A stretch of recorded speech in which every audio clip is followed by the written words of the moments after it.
So go on then. Pitch us Traitor. What's the story, and what are the kind of the core elements of the piece? The project Traitor is a VR escape room thriller.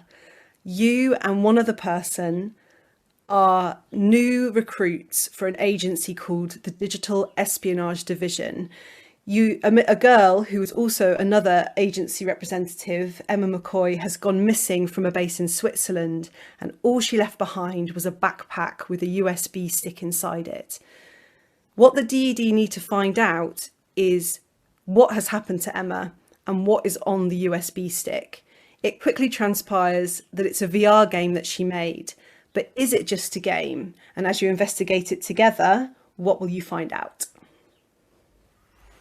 Brilliant. I'm hooked. And so you described it as a VR piece. So can you just deconstruct that for us? So it's a mixture of live action, theatre, and VR. So talk us through how that sort of plays out and works through as a piece. Yes, so the VR element is actually used in sort of a way that a lot of VR isn't usually used. It's not there to fully immerse one person in a world. It's used essentially to create two worlds in one. So one person wears the VR headset and the other person is in a real room with physical props that are connected to the VR via Arduino. So we have an amazing control desk, which looks like a sort of retro piece of spy kit that the person outside of the VR uses. Halfway through the experience, they swap.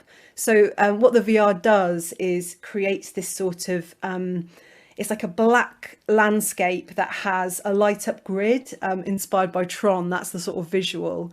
And it quickly transpires that things in the VR don't work without things in the real world, and things in the real world don't make sense without the things in the VR. So it's mostly about communication and using the sort of unusual fact that one person's in a headset and one person isn't to kind of push the story forward, and also kind of unfurl those ideas of trust between two people. Can you trust that they're telling you what they're really seeing, and vice versa? And can you trust the person that you're meeting in the room when you enter? Yeah. And how long was the experience? What was the duration? It roughly runs at about 30 minutes. Yeah. This has been a challenge. It's been a challenge for us, actually. It runs pretty tight now at 30 minutes, 25 to 30 minutes. But depending on people's sort of affinity with technology and sometimes puzzle solving, it can push the time up or down. If people are real escape room aficionados, they do it slightly quicker. And we have had audiences where we had one couple who wasn't one of Pilot's usual remit, but they were in their 60s, and to be fair, it only took them about 40 minutes, but it was a very different kind of experience for that audience member, and that's the beauty of the piece. Actually, it just totally depends on the relationship and dynamic between the two players. And there's actors playing roles within the performance. So those actors also have so the role to advance the story of the piece, but also I would assume to sort of nudge and help, and like if players, I assume it's possible that players get stuck, trying to solve the problem. So their role also to sort of nudge them through and help them get to the solution. Yeah, so we actually have kind of one official actor in the piece who plays the role of Commander Harris. And Commander Harris can be played by a man or a woman, and is the sort of person that's been put in charge of this disaster thing that's happened, that this girl has disappeared. They're really sort of stretched, and their character kind of has had to bring in these two trainees to play this USB stick game, which they think is just a nothingness. That's why they've got the trainees to come in and do it.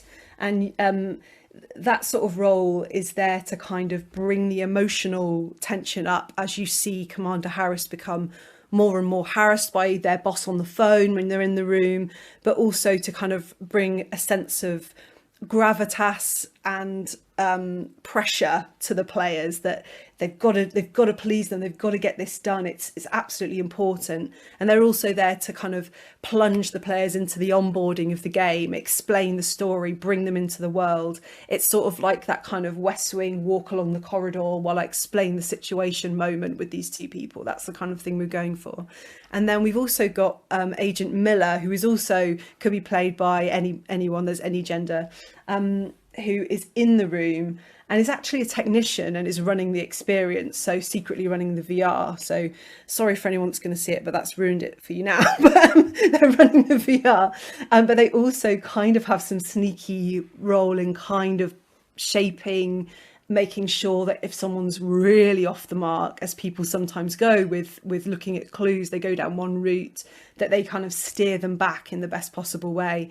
And they also have a secret reveal at the end, which I shan't say now, but it's quite exciting. So they're not quite what you expect, actually.